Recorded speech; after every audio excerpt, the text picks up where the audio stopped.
the second half of last season was incredible. The winning run, catching up with Arsenal, overtaking them, everything. Yeah. And you were central to it. I think you've spoken quite a lot about the second half of last season. You really found your rhythm. Particularly in front of goal as well. I think it was 5 goals in 7 games at one point. Like that. I don't something remember. crazy, yeah. I think it is, yeah. I've written it down, so I hope that's what it was. We'll find out after. Where do you think that came from? Because, I mean, you hadn't scored for your first 7 or 8 months, and then suddenly out of nowhere, you're bagging left, right, and centre. Yeah, I have no idea. But to be fair, my first 2 seasons in Leipzig, I used to score always at the beginning of the at least in the first half of the season. You scored against City, didn't you, as well? Yeah, but that was the second half of the season. Okay. Yeah. Score whenever. Score when I want. Doesn't matter. Just in the crucial games. I'm kidding.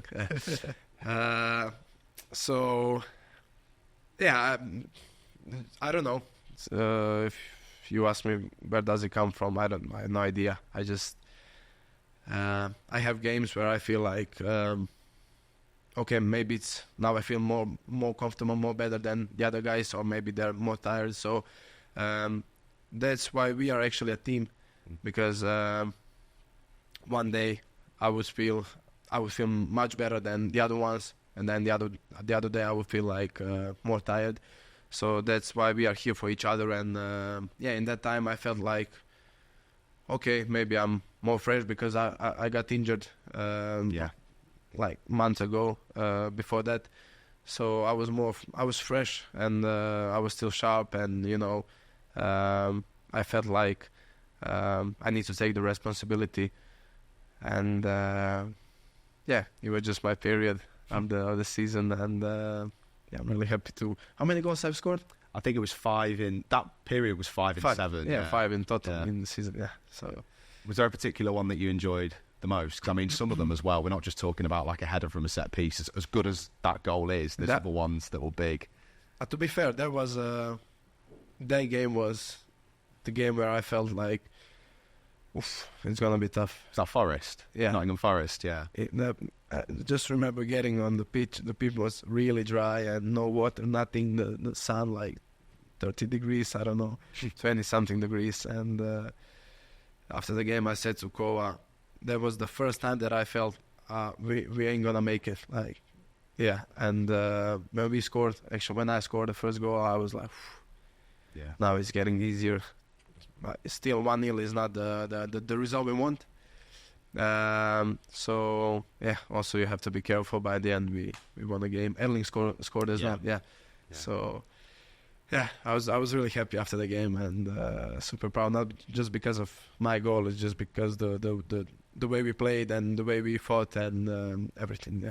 Yeah. I think that's a real skill of this team, a real quality that, yes, we play incredible football, but there's a real grit as well. And that was a game where we had to really fight for the 3 points. Yeah, that's right. And we were like second, third on the table. I don't even remember. And you know that. You cannot lose a game, because if you lose a game, then you're out of the race. So, me every time when the game comes, you just don't want to think about this, but it's always here, in your mind, and it's something that follows you till the end of the season. So, yeah, it makes you more pressure, but. That's why we are professionals, and we need to get used to it to play with that, and that's why we are the best. Absolutely. Yeah. And 3 trophies in your first season, obviously the Premier League and then the Super Cup and the Club World Cup as well. Did it go as well as you'd have hoped? Did you kind of put that pressure at the start to be like, I want to win silverware straight away, or was it like let's just take it as it comes, see what happens? Well, after treble, you guys... done and everything. I would say that people around the world, they think, if you join Man City, then you're gonna win it for sure, treble again. But it's not the way it works. There is a lot of games to play, and a lot of training session, and a lot of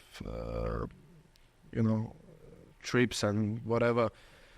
So at the end of the season, you just realize how difficult it is, and what it takes to achieve all of these things. So winning the three trophies in my first season, I'm more than happy. And I mean, of course there is a desire to win more, but that's football, and sometimes it just the story is written different. So yeah, this new season is coming, so let's try to win everything. And yeah. And just moving away from the pitch, how have you enjoyed living in Manchester as a city? Is it one that you enjoy? I do enjoy. It's a bit different than Leipzig, and the only thing is the weather. Weather is a bit different than the weather in Leipzig. It's raining a lot, especially in the winter. It's cold, as you know, guys, and but that's something that I don't pay that much attention. You know, I'm here in Manchester to do my job. I'm a footballer. I play football, so yeah. No matter what's the temperature outside, I just like to be on the pitch and to kick the ball. That must be why I never made it. You're a braver man than me, because I look outside sometimes and go, no chance. No, I mean, we've had some times last season where you just get out on the pitch and you just feel like you're freezing, and you know, you can't wait to get back inside, but we are getting paid for this, so you know. Yeah, makes sense. Yeah. You've mentioned Mateo a few times in the podcast, sort of having conversations. How important was he and him coming to the club in sort of helping you settle in those initial few months and beyond? Yeah, so I always like to compare the time when I signed for Leipzig and last season when I joined you guys. In Leipzig, I was alone. I didn't have no one to speak with, especially Croatian. Obviously, I don't speak German, so it was more difficult for me. But this time I've had Mateo with me, and he's like I would say he's like my father, and he's always here for me, and he takes me everywhere. Everywhere they go, he just like, you know, come with us, because I live alone. I'm single. My parents they live in Croatia, but they come often. So most of the time I'm alone here, and yeah, he's the one who always likes to, you know, to call me to invite me for a lunch, for a dinner, whatever. And yeah, it's just different story than the one I've had in Leipzig. Yeah. Yeah. And as Mateo as a player, I think City fans appreciate how good he is, but he feels very much like he goes under the radar because he brings so much, not just to City but Croatia as well. He's a real. We're talking about a real world-class player here, aren't we? Yeah, he is, and